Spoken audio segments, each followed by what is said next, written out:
مضل له ومن يضلل فلا هادي له. أشهد أن لا إله إلا الله وحده لا شريك له وأشهد أن محمدا عبده ورسوله. اللهم صل وسلم وبارك وأنعم على عبدك ورسولك محمد وعلى آله وصحبه وسلم تسليما كثيرا. أما بعد، فيا أيها المسلمون، أوصيكم ونفسي بتقوى الله وطاعته لعلكم ترحمون. قال الله تبارك وتعالى: أعوذ بالله من الشيطان الرجيم. أم حسبتم أن تدخلوا الجنة ولما يأتكم مثل الذين خلوا من قبلكم مستهم البأساء والضراء وزلزلوا حتى يقول الرسول والذين آمنوا معه متى نصر الله ألا إن نصر الله قريب. صدق الله العظيم. Sidang hadirin Jumaat yang dirahmati dan dihormati sekalian, alhamdulillah, terlebih dulu kita ucapkan syukur kepada Allah Subhanahu wa taala, dan terlebih dulu saya ingin memesankan saya sendiri dan tuan makmum sekalian untuk kita meningkatkan sifat takwa kita kepada Allah Subhanahu wa taala.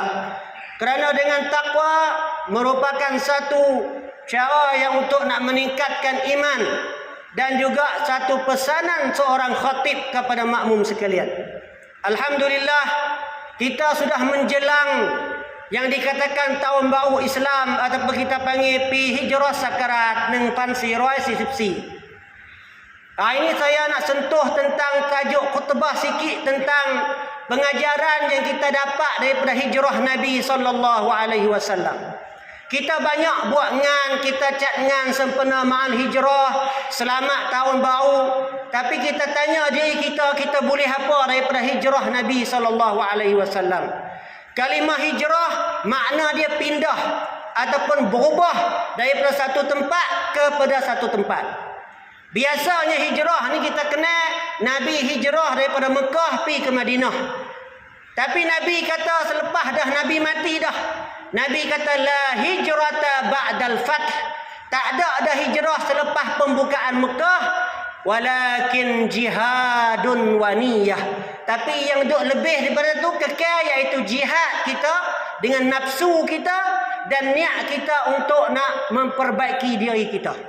Sebab itulah ulama dia membagi hijrah 3 bahagian. Hijrah daripada maksiat kepada taat. Siapa yang duk isak ganyo, pindah hijrah daripada isak ganyo kepada kita membaca Al-Quran. Dan hijrah daripada bid'ah kepada sunnah. Dan hijrah daripada buat dosa kepada kita taubat kepada Allah Subhanahu wa taala. Sebab tu hijrah 3 makna inilah yang kita boleh buat sekarang. Masa Nabi jalan daripada Mekah kepada Madinah, makan masa berbulan-bulan. Orang lah pergi buat haji Mekah pergi Madinah 500 kilo, 5 jam 4 jam saja. Tapi Nabi hijrah daripada Mekah ke Madinah dengan susah payah Nabi SAW. Oleh kerana tu kita lah ni hijrah tak payah pakai apa, pakai hati kita saja. Kita isap okok, kita tinggal okok dengan hati kita. Kita suka isap ganyo, kita tinggal ganyo dengan hati kita. Kerana ganyo adalah dosa besar. Lah ni banyak orang kita bila dah perut lock ganyo, makin tambah orang buat maksiat ganyo. Makan ganyo. Sehingga tengah-tengah tempat kedai teh, kedai kopi, buh ganyo juga dalam teko-teko air. Tu mereka yang tak takut Tuhan, yang tak takut Allah Subhanahu wa taala. Sebab itulah ulama dalam mazhab Syafi'i dia kata orang yang isap ganyo adalah orang yang melaku dosa besar. Orang yang berlaku dosa besar, bukan isap okok, isap ganyo dan juga nam katom, semua tu adalah dosa besar. Sebab itulah yang kita nak tengok sampai masalah ni. Dalam hari ni saya nak bagi 5 perkara, 5 bodrian yang kita dapat daripada hijrah Nabi SAW. Di masa Nabi SAW, Nabi dakwah dengan cara sulit, dengan cara senyap-senyap. Nabi dakwah 3 tahun. Masa tu masuk satu rumah, masuk pintu rumah ni Nabi dakwah 3 tahun sulit-sulit. Sembahyang kena sembunyi, baca Quran kena sembunyi. Tapi lah ni baca Quran kita nak baca mana kata apa. Tapi sayangnya kita kena Quran cuma bulan Ramadan saja kita kena Quran. Sembahyang masa Nabi kena sembunyi, tapi masa kita lah tak ada siapa nak sekat. Masa Nabi orang kafir Quraisy ambil tai unta buah kat leher Nabi, buah kat kepala Nabi. Sehingga Nabi tak tahan, Allah suruh Nabi hijrah ke Madinatul Munawwarah. Sebab tu dalam hadis muttafaqun alaih, Nabi kata sebelum Nabi nak hijrah tu, Allah bagi Nabi mimpi. Bagi malaikat Jibril stream live shot buat video call kat Nabi. Nabi kata ra'aitu fil manam anni uhajir ila Makkah ila ardin biha nakhlun. Ra'aitu fil manam anni uhajir ila ardin biha nakhlun. Wa dhanantu annahu hajara aw yamamah fa idan hiya Yasrib Taibatut Tayyibah. Nabi kata aku mimpi, kata aku ni malaikat Jibril bawa aku pergi satu tempat yang penuh dengan pokok kurma. Masa tu Nabi tak tahu lagi Madinah macam mana. Tapi malaikat tu video call kat Nabi dah kata Madinah macam tu. Ada kebun kurma banyak. Masa tu Nabi duduk Mekah lagi. Nabi sangka kata di situ Yamamah, apa ampa Yamamah, Cangwat Yamamah ataupun Hajar. Tapi Nabi kata tak, iaitu Yasrib, iaitu Madinatul Munawwarah. Orang yang pergi buat haji dah, pergi Mekah dah, mereka tahulah macam mana Madinah suburnya, pokok kurmanya banyak. Yang kita pergi buat haji balik mai orang duk bagi kurma tu, kurma mai Madinah semua. Semua mai pada Madinah. Lebih lagi kurma yang kita panggil ajwah tu. Kurma Nabi yang kita makan, disunatkan makan untuk tolak sihir dan sebagainya. Maka Nabi SAW diperintah hijrah kepada Al-Madinatul Munawwarah. Tapi dengan Nabi pergi ke Madinah tu, susah payahnya. Allah suruh Nabi hijrah pada waktu malam. Waktu malam. Abu Bakar As-Siddiq tanya sebab apa tak hijrah pada waktu siang.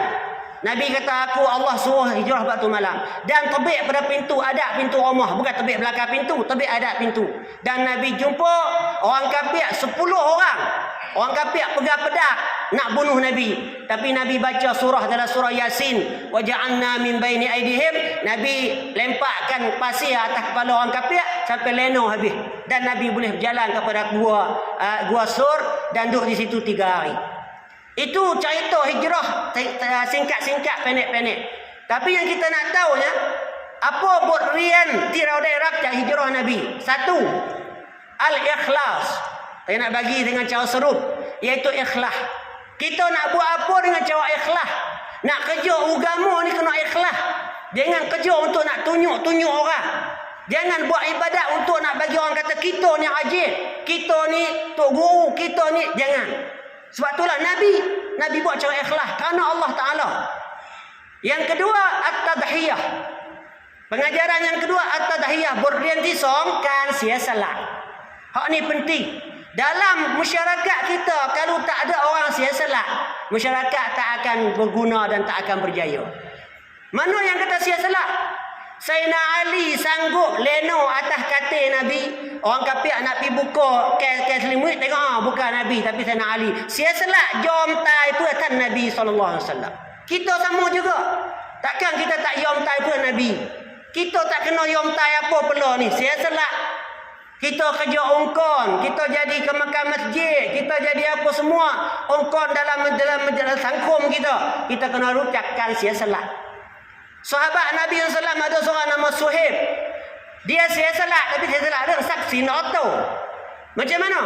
Dia pula nak pergi jalan ke Madinah nak hijrah, orang kafir jumpa di tengah jalan. Dia kata, "Hei Suhaib, kau ni mai itu susah.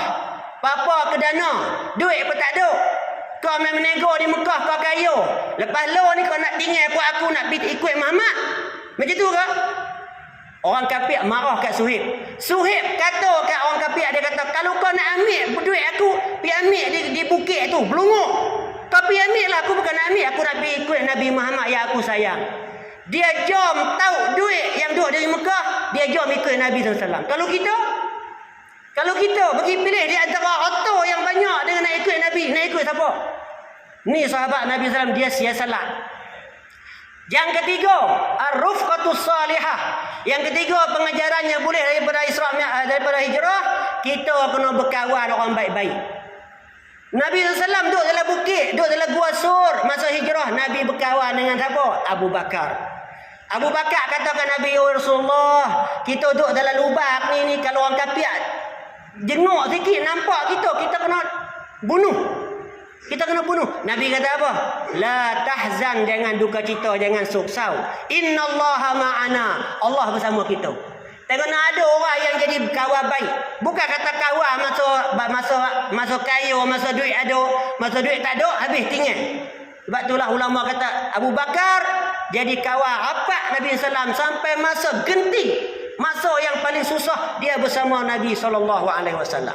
Yang ketiga, yang keempat, iaitu husnul takhtit, kena wang penให้ดี เวลาจะทำอะไรต้องวางแผนให้ดีนี่เป็นบทเรียนที่เราเห็นจ้ะ sebab apa Nabi wang pen ยังไง Nabi bila duduk dalam gua, Nabi wang pen siapa yang nak bawa bekal kat Nabi. Nama Asma, anak Abu Bakar. Siapa yang padap roi'ud.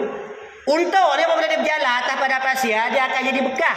Lepas tu ada seorang lagi mai padap bekah unta, tak bagi orang kafir nampak, tu apa panggil sujud kan wang pen. Sebab tu Nabi ulama kata kan wang pen tong hai di, tong hai nek nien. Tu nak buat Nabi cerdik. Kita nak buat apa macam juga kena wang pen. Bukan kata buat apa dengan duit mai mi kan wang pen makon. Lepas tu kan ทำงานย่อมล้มเหลวถ้าไม่มีการวางแผน.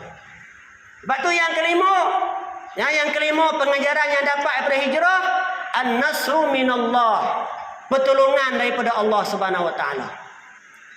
Nabi lari orang kafir, Nabi lari, tapi siapa yang tolong Nabi? Duduk dalam gua Sur 3 hari 3 malam tak boleh makan. Kalau kita 3 malam tak boleh makan, memanglah jadi angin lah apalah macam-macam. Tapi Nabi wang pen dengan pertolongan daripada Allah Subhanahu wa taala. Ni lima ni adalah satu pengajaran yang kita dapat daripada hijrah. Sebab itulah saya menyeru kepada kita semua supaya kita meningkatkan iman kita dalam sempena hijrah kita. Ada satu hadis Nabi SAW. Dalam hadis Abdullah bin Amr, Nabi kata apa? Al-muslimun man salimal muslimuna min lisanihi wa yadihi wal muhajiru man hajara ma nahallahu an. Nabi kata orang Islam iaitu orang yang jaga tangan dia dan lidah dia daripada menyakiti orang lain. Itu orang Islam.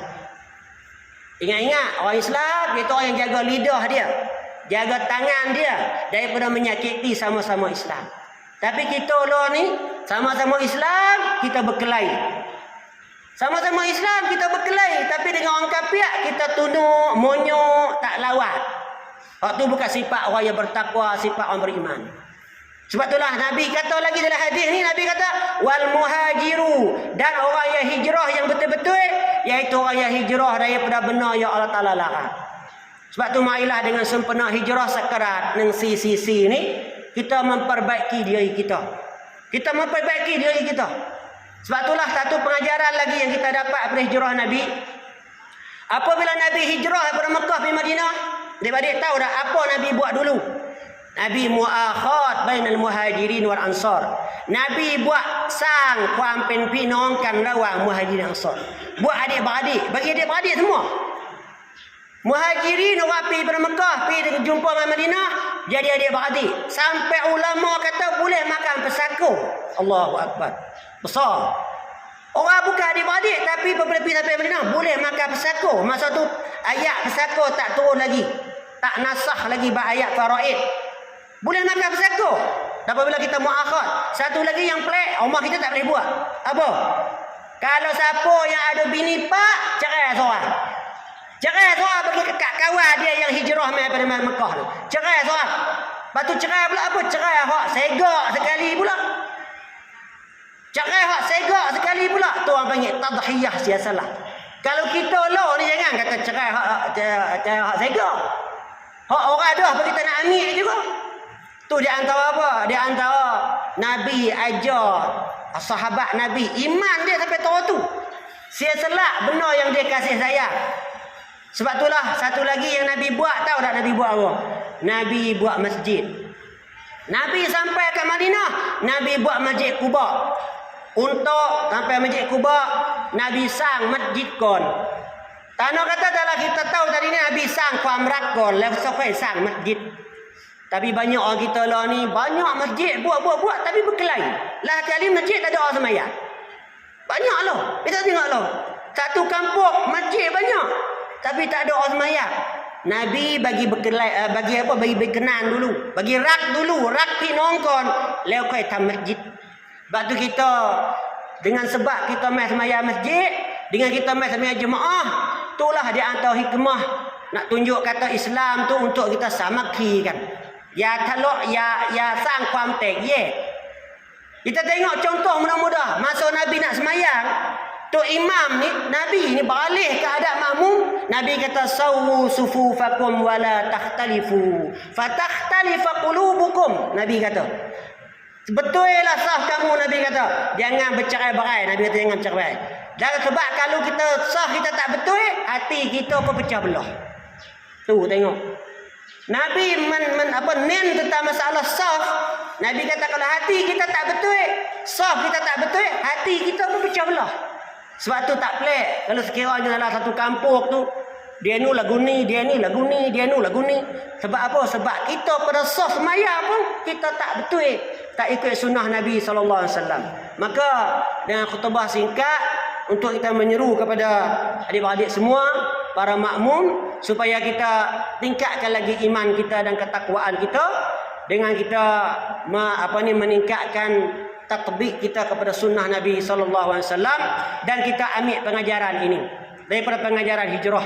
Sebab itulah ayat yang saya baca tadi ini dalam surah Baqarah ayat 33. Nah, Allah cerita tentang orang dulu, orang rungkon rau ni, dur Allah tamtut, dur orang lungtut, tak tahu apa sebab. Sehingga sahabat bangkun Khabbab bin Arad tak larat, dia kata, oh Rasulullah, berkala Rasulullah nak doa buat kita ni, berkala nak doa ni, ala tastansiru lana. Nabi kata, ala inna nasrallahi qarib. Pembukaan Allah Ta'ala, pertolongan Allah Ta'ala memang dekat. Tu maksud Nabi. Nabi cerita lagi hadis Nabi kata orang dulu kena ambil gaji belah dua. Kena kerak leher. Tapi kau kena ni sikit je. Sikit yang kau kena ni.